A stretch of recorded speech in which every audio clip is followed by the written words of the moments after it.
Hello students, आज से हम रीट एग्ज़ाम सीरीज़ की शुरुआत कर रहे हैं। इसके तहत सबसे पहले ज्योग्राफी का पार्ट लूँगा, उसके बाद में पॉलिटिकल साइंस और अन्य सब्जेक्ट का। और ये आपको रीट के लिए बहुत ज़्यादा हेल्पफुल रहेगा। आपको इधर उधर दूसरी किताबें देखने की ज़रूरत नहीं पड़ेगी। सबसे पहले पृथ्वी और हमारा पर्यावरण जो टॉपिक है रीट का, उसका सब हेडिंग है लैटिट्यूड्स या अक्षांश। सबसे पहले अक्षांश, फिर देशांतर और फिर उसके हिसाब से आगे हम चलते चलेंगे। तो पृथ्वी की सबसे पहले अक्षांश पढ़ने से पहले हमें पृथ्वी की आकृति के बारे में ज्ञान होना चाहिए। जैसा कि आप लोगों को मालूम होगा कि पृथ्वी की जो आकृति है वो भू आब या पृथ्व्याकार है। भू आब या पृथ्व्याकार या ओब्लेट, एलिप्सॉइड और जियोइड, ये आपको याद रखना है। जो भूआब का मतलब होता है पृथ्वी के समान आकार वाला, तो भूआब अपने आप में पृथ्वी की आकृति होगी। पृथ्व्याकार या ओब्लेट, एलिप्सॉइड या जियोइड, इंग्लिश के वर्ड भी आपको याद रखने हैं। यानी कि पृथ्वी की आकृति गोल ना होकर एक जियोइड या ऊपर से उत्तरी ध्रुव और दक्षिणी ध्रुव के पास में थोड़ी चपटी हुई है और भूमध्य रेखा के पास में थोड़ी फैली हुई है। इसको हम साधारण भाषा में अंडाकार भी कह सकते हैं।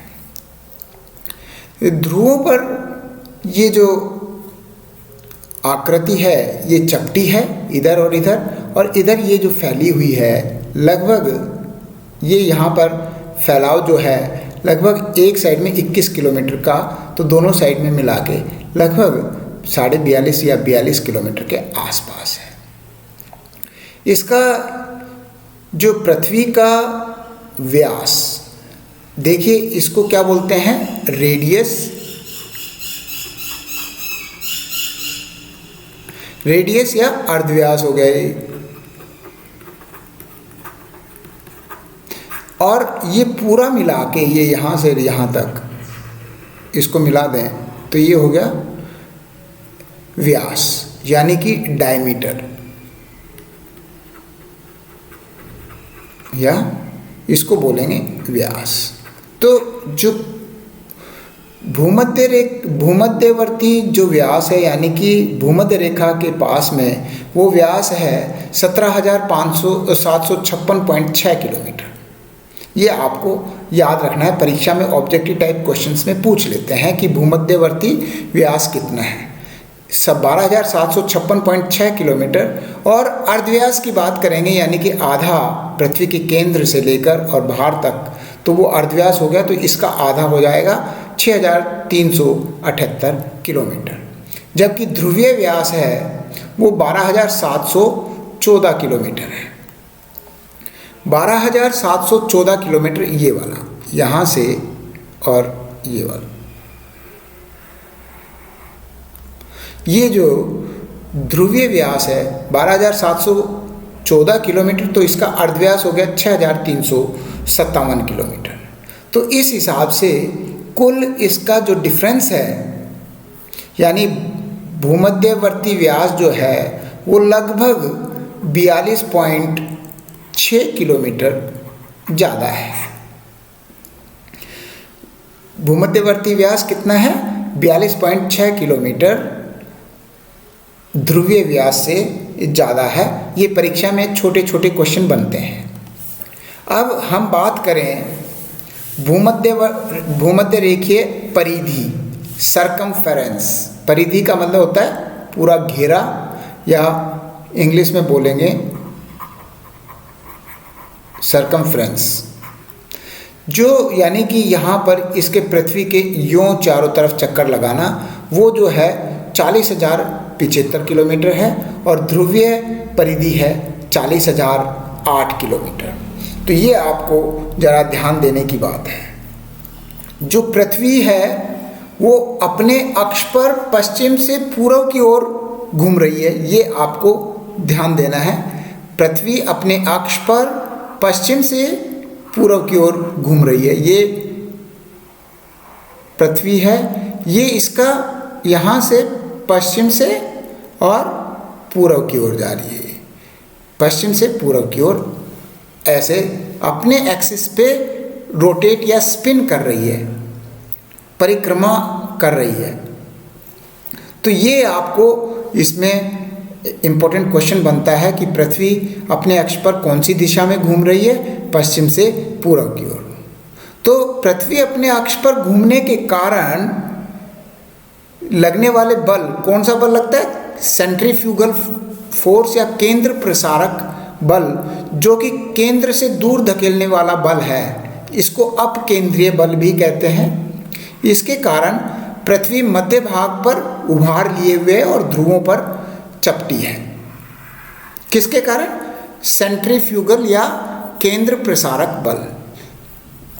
ये जो केंद्र प्रसारक बल है, इसके कारण पृथ्वी जो है ध्रुवों पर चपटी है और भूमध्य रेखा के पास में उभार लिए हुए है, यानी कि फैली हुई है। इसका उदाहरण अगर यूँ मैं कहूँ कि जो एक लट्टू होता है बच्चों को खेलने का, उसको घुमाते हैं, वो अपने केंद्र पर घूमता है, तो वो बीच से तो उभार लिए हुए होता है और ऊपर और नीचे एकदम कम होता है उभार।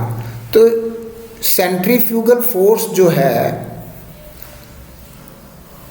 ये मान लो सपोज ये इंसान है और ये जब अपने हाथ से एक रस्सी के साथ में पत्थर को बांध के अगर घुमाएगा, तो जब ये घुमाएगा चारों तरफ ऐसे, तो क्या होगा कि ये बल ऐसे इस साइड में लगेगा। इसको बोलते हैं केंद्र प्रसारक बल या दूर धकेलने वाला बल।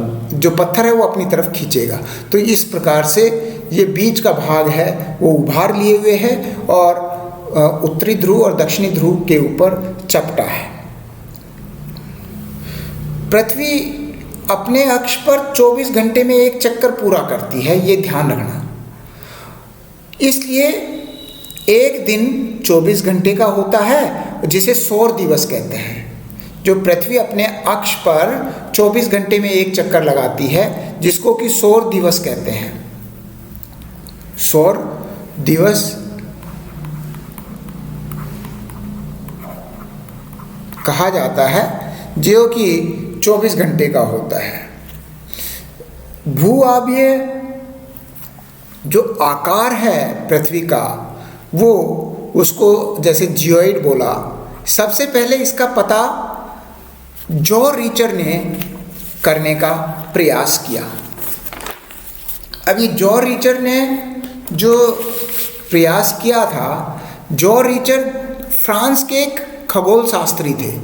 ये फ्रांस के खगोल शास्त्री या एस्ट्रोनोमोलॉजिस्ट थे। खगोल शास्त्री इनको जो है फ्रांस के जो राजा थे लुइस 14 ने एक फ्रेंच गुयाना प्रदेश है दक्षिण अमेरिका में, जो कि भूमध्य रेखा के पास में है, वहाँ के एक टापू पर उसको भेजा था, जो कि भूमध्य रेखा के पास में स्थित था। वहाँ पर रीचर ने देखा कि उनकी जो घड़ी का पेंडुलम है वो प्रतिदिन फ्रांस के जो समय से 2.5 मिनट पीछे चल रहा था।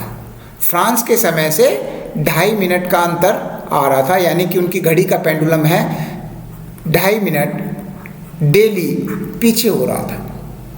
तो रीचर ने इसका कारण पता करने का प्रयास किया और सन 1687 में जब न्यूटन ने अपने गुरुत्वाकर्षण का और गति के नियम का प्रतिपादन किया, तो उसके आधार पर, जो लॉ ऑफ ग्रेविटेशन के आधार पर इसने रीचर महोदय ने पता करने का प्रयास किया कि जो फ्रेंच गुयाना टापू जो है, जो विषुवत रेखा के पास स्थित था तथा फ्रांस विषुवत रेखा से दूर स्थित था, इसलिए वहाँ भूमध्य रेखा पर, क्योंकि वहाँ पर ज़्यादा केंद्र से ज़्यादा दूरी पर स्थित था, धरातल, तो गुरुत्वाकर्षण के कारण भूमध्य रेखा पर जो ग्रेविटेशनल पुल था वो कम था, और फ्रांस जो कि उत्तरी भाग ये दक्षिण अमेरिका में स्थित था, वहाँ वो भूमध्य रेखा से दूर स्थित था। यानी कि कहने का मतलब गुरुत्वाकर्षण शक्ति भूमध्य रेखा पर कम थी क्योंकि ज़्यादा दूरी की वजह से। तो यह अनुमान लगाया गया कि विषुवत रेखा के आसपास के क्षेत्र पृथ्वी के केंद्र से उत्तरी क्षेत्रों के मुकाबले दूर स्थित थे। तो उसने जो पृथ्वी के जो गुरुत्वाकर्षण बल भूमध्य रेखा के पास में कम होने की जो वजह थी वो बताई कि गुरुत्वाकर्षण भूमध्य रेखा के पास में कम होता है। इस प्रकार से रिचर ने यह अनुमान लॉ ऑफ ग्रेविटेशन के आधार पर इसका स्पष्टीकरण दिया, परंतु इससे यह पता नहीं चलता कि पृथ्वी विषुवत रेखा के पास में फैली हुई क्यों है और ध्रुवों के पास में चपटी क्यों है। पृथ्वी भूमध्य रेखा के पास में फैली हुई और ध्रुवों के पास में चपटी होने का जब कारण पता करने का प्रयास किया तो उसका कारण निकल के आया कि जो सेंट्रीफ्यूगल या केंद्र प्रसारक बल है या अपकेंद्रीय बल जिसको कहते हैं, उसके कारण पृथ्वी का जो केंद्रीय मध्य भाग है वो उभार लिए हुए है और ध्रुवों पर यह चपटी है। अब देखिए पृथ्वी का जो अक्ष है, ये इस डायग्राम में ये जो अक्ष यानी कि जब ग्लोब है, ग्लोब के ऊपर पृथ्वी जो ग्लोब हम देखते हैं तो उसके बीचों बीच एक रोड डली हुई है, ये कहें कि वो ये अक्ष हो गया, ये वाला ये पृथ्वी का अक्ष है। ये जो अक्ष है ये पृथ्वी का जो अक्षीय झुकाव है वो 23.5 डिग्री है। देखिए ये 23.5 डिग्री का झुकाव है। अपने अक्ष पर पृथ्वी का झुकाव 23.5 डिग्री है। अब इसमें आपने कंफ्यूज नहीं होना है, जो अक्षीय झुकाव है वो 23.5 डिग्री, जबकि पृथ्वी का अक्ष अपने परिक्रमण तल से 66.5 डिग्री का कोण बनाता है। परिक्रमण तल कौन सा है? ये वाला है, ये जो डॉटेड लाइन है ये परिक्रमण तल है। परिक्रमण तल से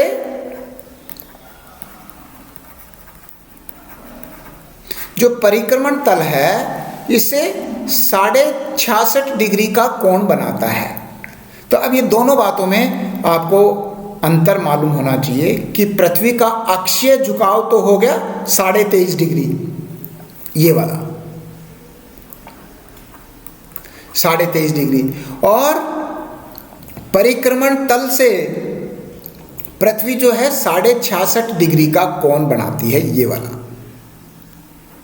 66.5 डिग्री का कोण बनाती है। तो इस बारे में आपको कोई कंफ्यूजन नहीं होना चाहिए।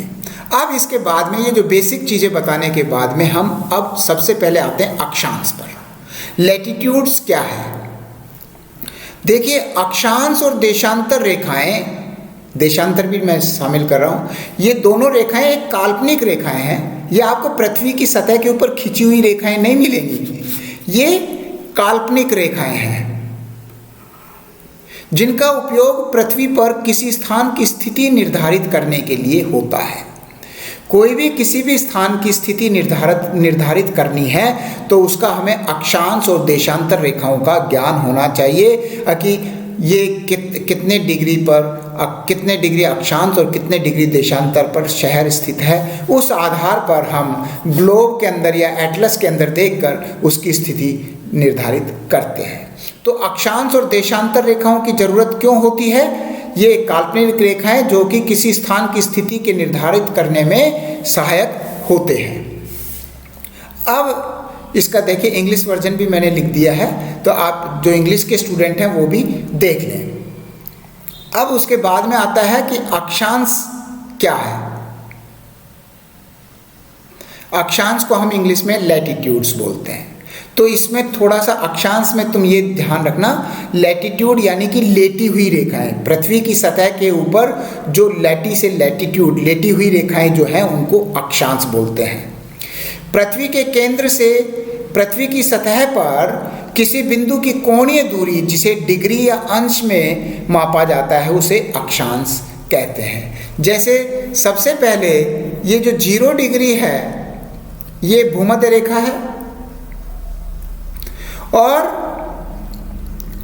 पृथ्वी के केंद्र से, पृथ्वी का जो केंद्र है ये केंद्र हो गया, पृथ्वी के केंद्र से पृथ्वी की सतह पर कोई बिंदु है, मान लो पृथ्वी की सतह पर हमने ये एक बिंदु देखा यहाँ पर, तो केंद्र से और सतह के बिंदु को मिलाते हुए जो कोण बनेगा वो मान लो 40 डिग्री का बना।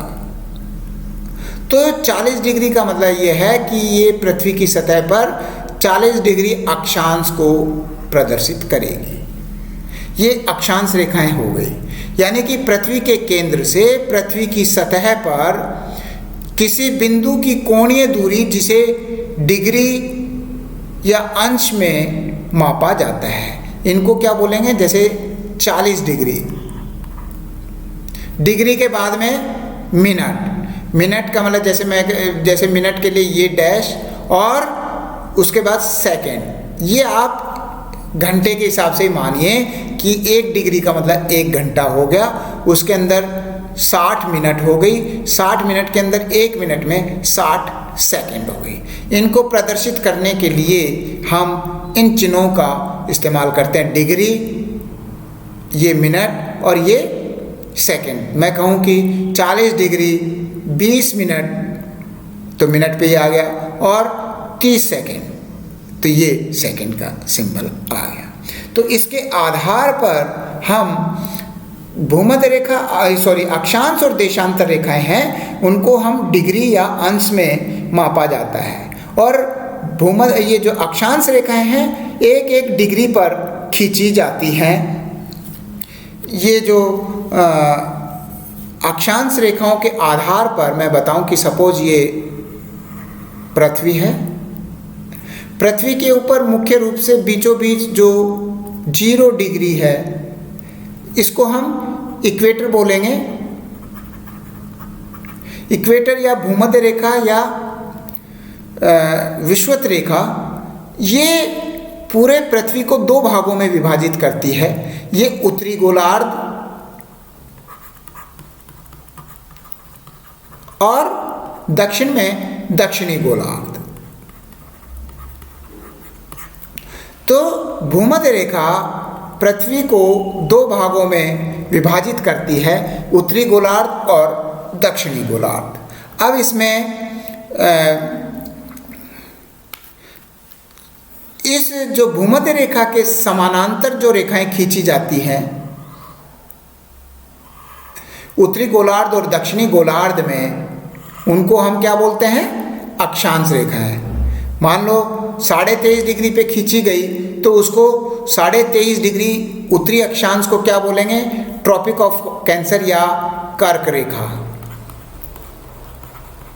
इसी प्रकार से दक्षिण में जो है मकर रेखा 23.5 डिग्री पे। उत्तरी गोलार्ध में 66.5 डिग्री को बोलेंगे आर्कटिक सर्किल, और दक्षिण में 66.5 डिग्री पे अंटार्कटिक सर्किल। और इसके बाद में 90 डिग्री जो है, 90 डिग्री पर पोल्स हो गए, यानी कि 90 डिग्री नॉर्थ में उत्तरी ध्रुव और दक्षिण में दक्षिणी ध्रुव, ये दक्षिणी ध्रुव। ये कुछ एक अक्षांश जो है महत्वपूर्ण अक्षांश हैं, उनको मैंने बताया। यानी कि 0 डिग्री भूमध्य रेखा, 0 डिग्री के बाद में 23.5 डिग्री उत्तरी अक्षांश कर्क रेखा, 23.5 डिग्री दक्षिणी अक्षांश मकर रेखा, 66.5 डिग्री उत्तरी अक्षांश आर्कटिक सर्किल, और आर्कटिक सर्किल का मतलब वृत्त, आर्कटिक सर्किल, और 66.5 डिग्री दक्षिणी दक्षिणी व्रत यानी कि अंटार्कटिक व्रत। तो ये मुख्य रूप से ये रेखाएं हमारे लिए महत्वपूर्ण हैं। अक्षांश रेखाएं मैंने बताया कि ये पूर्व से पश्चिम की ओर भूमध्य रेखा के समानांतर चलती हैं। विषुवत रेखा उत्तर तथा दक्षिण की तरफ जाने पर, ये जैसे विषुवत रेखा ये उत्तर और ये इधर दक्षिण की तरफ जाने पर अक्षांश रेखाओं की लंबाई में कमी आती है। देखिए भूमध्य रेखा की रेखा जो है वो सबसे लंबी है, उसके बाद में ये क्योंकि पृथ्वी गोल है या जियोइड स्थिति है तो इसकी रेखा की लंबाई इससे कम होती जाएगी, और दक्षिणी ध्रुव, उत्तरी ध्रुव और दक्षिणी ध्रुव तो केवल बिंदु मात्र हैं, बिंदु हैं 90 डिग्री उत्तर और 90 डिग्री दक्षिण, ये केवल बिंदु मात्र हैं। अब हम बात करते हैं कि अक्षांश रेखाएं कितनी हैं। देखिए 0 डिग्री से लेके ऊपर 90 डिग्री उत्तर और 90 डिग्री दक्षिण, एक डिग्री के हिसाब से होती हैं। तो कुल 0 डिग्री से उत्तर में हो गई कितनी 90 और दक्षिण में 90 और एक हो गई हमारी भूमध्य रेखा 0 डिग्री। तो ऐसे करके कुल 181 अक्षांश हैं। अब बात आती है, इसमें भी बहुत माइन्यूट सी चीज़ है कि अक्षांश रेखाओं के बारे में सवाल आए तो आपको 181 बताना है, लेकिन अक्षांश व्रत की बात आए, अक्षांश व्रत यानी कि पूरा सर्किल बनाते हुए अक्षांश व्रत, तो कितनी होंगी? देखिए 181 जो है, ये 181 के अंदर से एक ये जो उत्तरी ध्रुव और एक दक्षिणी ध्रुव, ये केवल बिंदु मात्र हैं। तो बिंदु मात्र हैं, इनको -2 कर दो क्योंकि फिर व्रत नहीं बना रही ना, ये तो केवल बिंदु मात्र हैं। तो टोटल हो गए 179 अक्षांश व्रत 179, और अक्षांश जो रेखाएं हैं अक्षांश हैं वो 181। कई बार क्वेश्चन में जब आपको इसमें क्वेश्चन में बड़े समझदारी से जवाब देना है, इनमें से एक ही चॉइस मिलेगी। अगर अक्षांश व्रत में अगर 179 नहीं दे रखा हो चॉइस में, 181 दे रखा हो तो 181 करना है। 181 और 179 दोनों नहीं दे रखे होंगे अक्षांश व्रत के टाइम पे, अक्षांश रेखाओं के टाइम पे 181 करना है। तो ये आपका थोड़ा सा इसमें आपको अंतर मालूम होना चाहिए। अब अक्षांश रेखाएं मैंने बताया कि प्रत्येक 1 डिग्री पर खींची जाती है, प्रत्येक 1 डिग्री पर। ये जो मैं ये कहूँ कि इधर समझा देता हूँ, 0 डिग्री भूमध्य रेखा, ये 0 डिग्री भूमध्य रेखा। अब इसके उत्तर में और दक्षिण में मान लो 1 डिग्री है ये,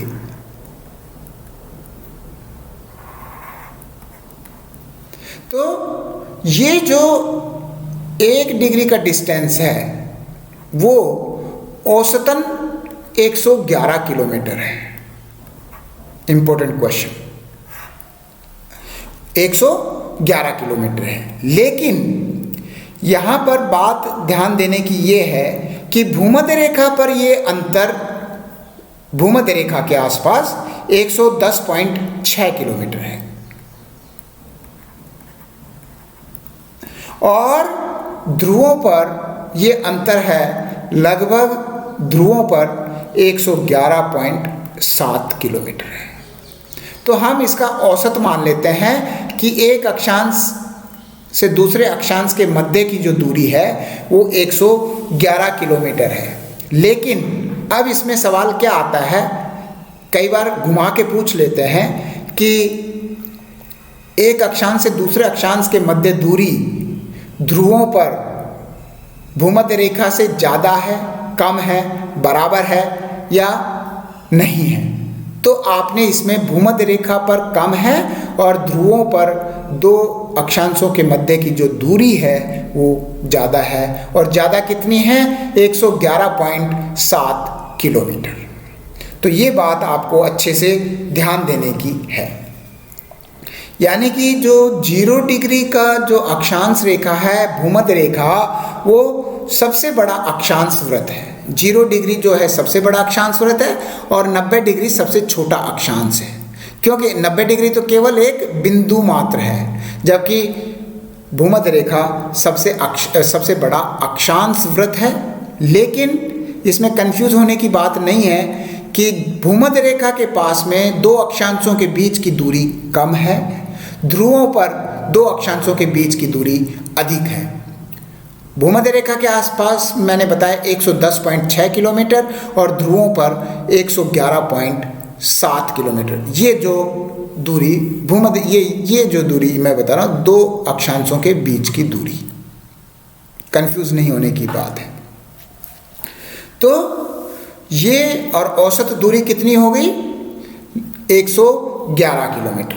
अब इसके बाद में ये जो महत्वपूर्ण अक्षांश रेखाएं हैं मैंने बताया, इक्वेटर यानी कि भूमध्य रेखा, कर्क रेखा, मकर रेखा, और कर्क और मकर रेखा दोनों अक्षांशों में, और इसके अलावा उत्तरी ध्रुव और दक्षिणी ध्रुव, 90 डिग्री उत्तर और 90 डिग्री दक्षिण, ये आपको ध्यान रखना है।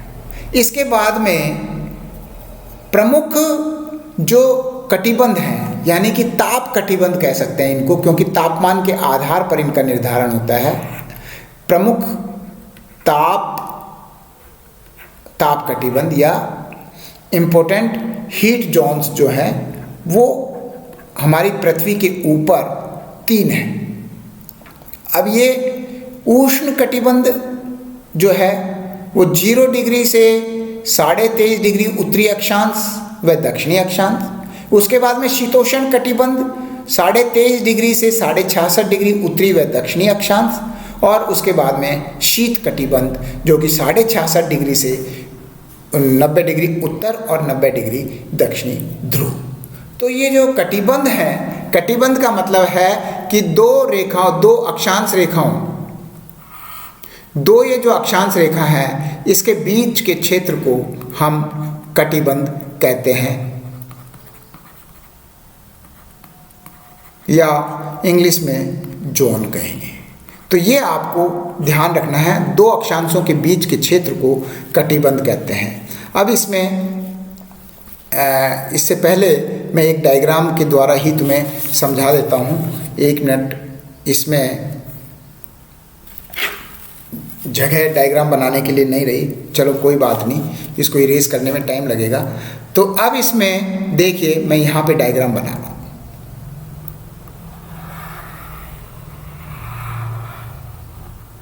ये पृथ्वी है, पृथ्वी के ऊपर सबसे पहले ये भूमध्य रेखा, भूमध्य रेखा से 23.5 डिग्री उत्तर और इसी प्रकार से 23.5 डिग्री दक्षिण। ये जो क्षेत्र है ये वाला, इसको बोलते हैं उष्ण कटिबंधीय क्षेत्र, उष्ण कटिबंधीय क्षेत्र।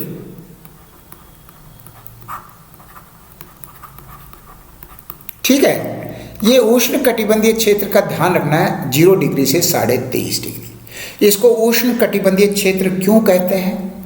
क्योंकि साल में एक बार सूर्य इस क्षेत्र में अपने बिल्कुल 90 डिग्री पर चमकता है, 90 डिग्री पर। यानी कि ये जो है, जो सूर्य है उत्तर में जाएगा और उत्तर से फिर यूँ दक्षिण में आएगा। ये सूर्य की पोजीशन रहती है पूरे साल भर। जैसे जैसे उत्तर में जाएगा तो गर्मी हो जाएगी, दक्षिणी अक्षांश में सर्दी हो जाएगी। तो ये इस प्रकार से पूरे साल भर में 2 बार चक्कर लगाता है, ऊपर गया नीचे गया। ये इसलिए यहाँ पर पूरे साल भर तापमान जो है अधिक रहता है। तापमान अधिक रहने की वजह से इसको उष्ण कटिबंधीय क्षेत्र कहते हैं। इसको उष्णकटिबंधीय क्षेत्र कहते हैं, क्योंकि ये बहुत ही अधिक तापमान वाला क्षेत्र है। इसके बाद में 23.5 डिग्री से और 66.5 डिग्री, ऐसे ही उत्तर में, ऐसे ही दक्षिण में। ये जो क्षेत्र है 66.5 डिग्री दक्षिण, ये वाला क्षेत्र है, इसको शीतोष्ण कटिबंधीय बोलते हैं, शीतोष्ण कटिबंधीय क्षेत्र। और इसके बाद में, क्योंकि यहाँ पर सूर्य की किरणें सीधी किसी भी समय नहीं पड़ती, सीधी उष्ण कटिबंधीय में पड़ती हैं। उष्ण का मतलब अधिक गर्मी, इसलिए तापमान अधिक होने की वजह से उष्ण कटिबंधीय। इसके बाद में यहाँ पर तापमान कम रहता है, शीतोष्ण कटिबंधीय क्षेत्र 66.5 डिग्री तक। और 66.5 डिग्री से 90 डिग्री उत्तर और 90 डिग्री दक्षिण, ये जो क्षेत्र है इसको बोलते हैं शीत कटिबंध, शीत कटिबंध, या इंग्लिश में इसको फ्रिजिड जोन बोला। तो ये जो कटिबंध हैं 3 प्रकार के, ये आपके लिए महत्वपूर्ण है। परीक्षा में पूछ लेते हैं कि भारत कौन से कटिबंध में आता है, या शीतोष्ण कटिबंध में आने वाले क्षेत्र कौन से हैं, शीतोष्ण कटिबंध की जलवायु कैसी होती है, शीत कटिबंध की जलवायु कैसी होती है, उष्ण कटिबंध की जलवायु कैसी होती है। ये आगे वाले लेक्चर में मैं पूरे डिटेल में बताऊंगा कटिबंधों के बारे में। तो उष्ण कटिबंध का मतलब पूरे साल भर अधिक गर्मी, शीतोष्ण कटिबंध में शीत ऋतु होती है, बहुत तेज शीत ऋतु और गर्मी भी होती है। और शीत कटिबंध जो है वो एकदम, जिसको कि इंग्लिश में देखो ये फ्रिजिड जोन बोला है, फ्रिजिड यानी कि यहाँ पर साल भर कई क्षेत्रों में बर्फ जमा रहती है या तापमान 0 डिग्री से भी कम रहता है। तो इस प्रकार से ये जो कटिबंध हो गए। इसके बाद में, इन कटिबंधों के बाद में मैं थोड़ा सा और भारत और राजस्थान के संदर्भ में कर लूँगा, लेकिन इसके बारे में वैसे विस्तार से चर्चा में राजस्थान का लेक्चर आएगा उसमें करेंगे।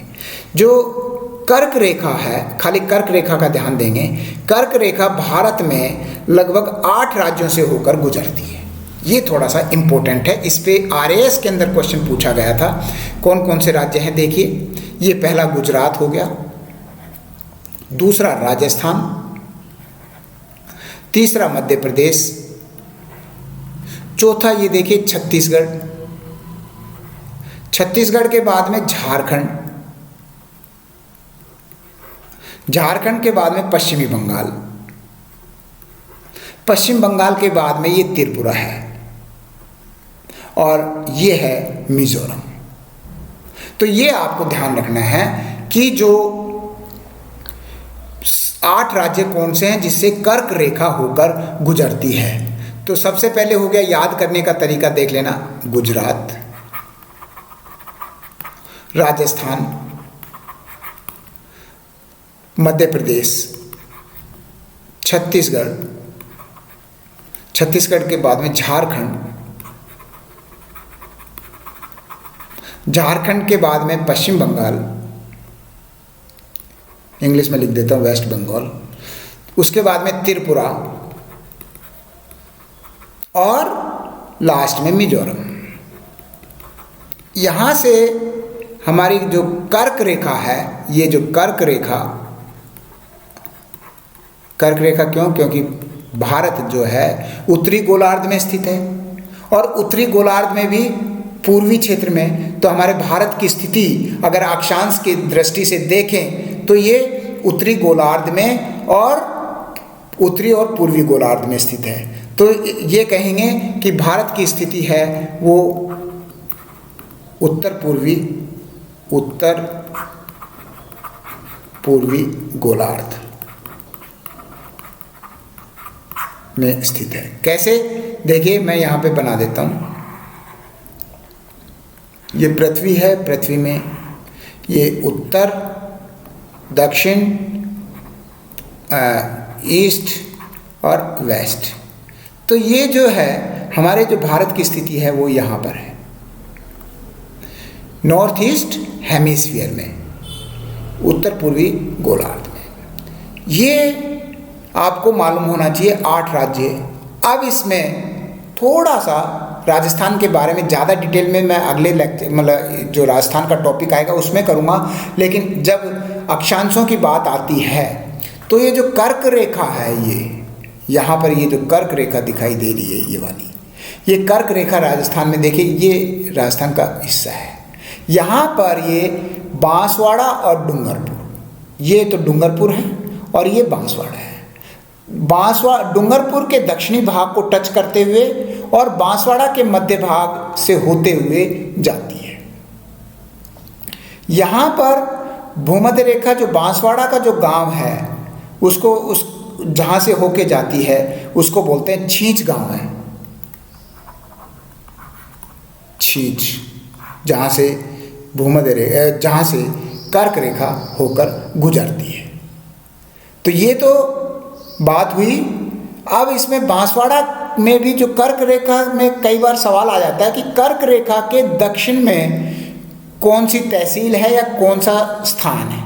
तो ये जो दक्षिण में है ये कुशलगढ़ है। कुशलगढ़ जो तहसील है बांसवाड़ा की, वो कर्क रेखा के दक्षिण में स्थित है। ये आपको थोड़ा सा ध्यान होना चाहिए। इसके अलावा थोड़ा सा और इस पे चर्चा कर लेते हैं कि जो राजस्थान का विस्तार देखिए, ये जो है यहाँ, ये जो अक्षांश रेखा है ये 23 डिग्री और 3 मिनट, जो ये गलत लिखा हुआ है 3 मिनट ऐसे नहीं लिखा जाएगा, ऐसे लिखा जाएगा 23 डिग्री 3 मिनट, ये तो 30 हो गया। 23 तो फिर 23.5 डिग्री हो गया, ऐसा नहीं है। ये आप किताबों में भी गलतियां हैं, इसको सुधार कर लें। 23 डिग्री 3 मिनट, 23 डिग्री और 3 मिनट दक्षिण में, ये दक्षिणी अक्षांश मतलब 23 डिग्री 3 मिनट उत्तरी अक्षांश से लेकर 23 डिग्री और 12 मिनट तक ये यहाँ पर अक्षांश से विस्तार है राजस्थान का। यहाँ पर 23 डिग्री 12 मिनट पर कोणा गांव जो है, जो कि श्री गंगानगर का कोणा गांव है, वो आता है।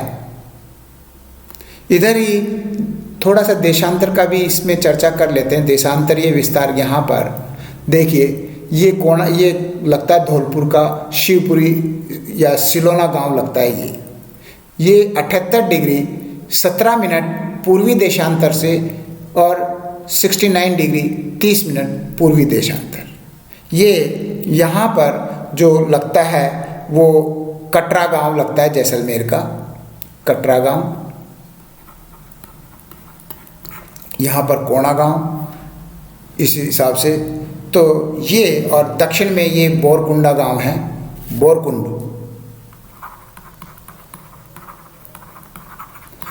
गांव है, और पूर्व में सिलोना गांव है जो कि राजाखेड़ा तहसील के अंदर आता है। तो इस प्रकार से आपको ये केवल अक्षांश के बारे में मैंने बताया है। एक एक टॉपिक को लूँगा, डिटेल में लूँगा और वीडियो ज़्यादा लंबा नहीं बनाऊँगा, जिससे कि आप लोगों का इंटरेस्ट बरकरार रहे। आप लोगों से केवल इतनी सी रिक्वेस्ट है कि मेरे इस YouTube चैनल को सब्सक्राइब करें, लाइक करें और शेयर करें, जिससे कि आपको time to time notification bell icon को ज़रूर दबाएं, जिससे कि आपके पास में नोटिफिकेशन आएगा और आपको नया वीडियो आएगा।